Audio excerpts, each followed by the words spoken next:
现在正在收听的是美国俄亥俄州 Toledo 教会聚会中的笔记。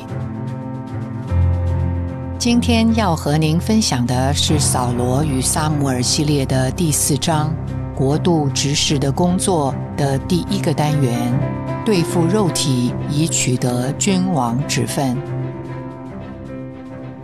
每当读到撒母耳记，我们往往会被撒母耳的服事、扫罗的失败和大卫登基的故事所抓住，而忽略了故事背后所揭示的一个很深的思想，就是神渴望得着他的国度。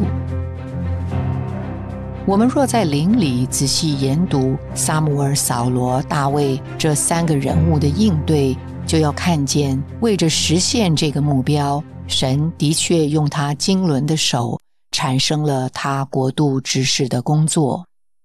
今天这双满有经纶的手带着那执事的工作，借着他的话和灵，正在重新构成他的子民，好将神的掌权带到地上，为着他国度的建立。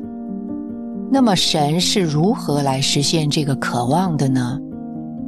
根据整本圣经的启示，我们看见神在不同的时代里，借着他荣耀的呼召，拣选并预备了正确的器皿，在地上执行他转移时代的行动，来一步一步地将他自己注入到他子民的里面，使他们被神重新构成，成为他的彰显和扩大，以完成他的旨意。在从祭司职分进入君王职分的转折点上，神拣选了撒母耳来转移时代。今天作为神的子民，我们也同样在一个时代转移的时间点上，就是从召会时代进入国度时代。因此我们迫切地需要长大成熟，好有份于他国度执事的工作，与他的旨意配合。但是在我们成长的过程中，己甲所预表的肉体是最大的障碍，它在神的国里毫无地位，必须彻底被对付。因此智慧的神把我们放在召会生活中，使我们的肉体被暴露而受对付，就是要使我们成为成熟的器皿，在生命中与他一同掌权，以完成他的经纶。主在马太福音中说，我们要同这世代站起来，定这邪恶且淫乱的世代的罪。我们可以从今天的世界局势看见这个世代的邪恶和淫乱，国攻打国，民攻打民。表面上是国与国、民与民的相争，骨子里却是仇敌撒旦蓄意破坏神的旨意，挑战神的权益。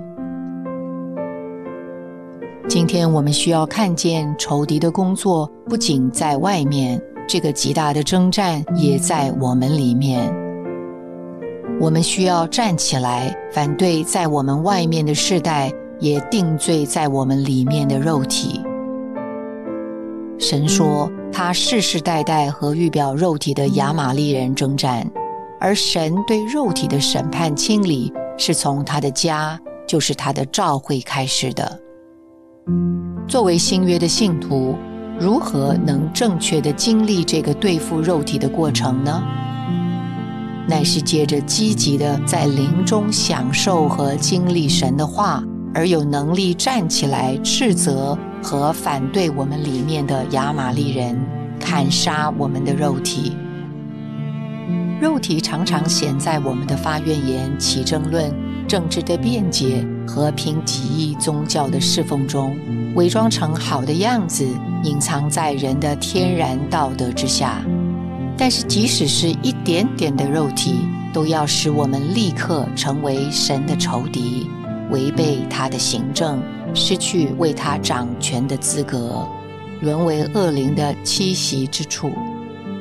这就是为什么神为着他永远的旨意，绝不会向肉体妥协。撒母耳、扫罗和大卫绝不该是遥远的历史人物，而是活在今天的教会生活中与我们息息相关的案例。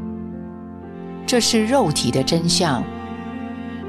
今天主制作的手正带着他国度指示的工作，在他不改变的旨意里对付我们的肉体，恢复并保守神赐给我们宝贵的长子名分，使我们为他掌权，以完成他的定旨。感谢您的收听，希望您能从今天的信息中得到亮光和启示。你的点赞、留言、分享、转发是我们持续制作的动力。我们的网址是 thechurchintoledo.org。期待我们下次空中再会。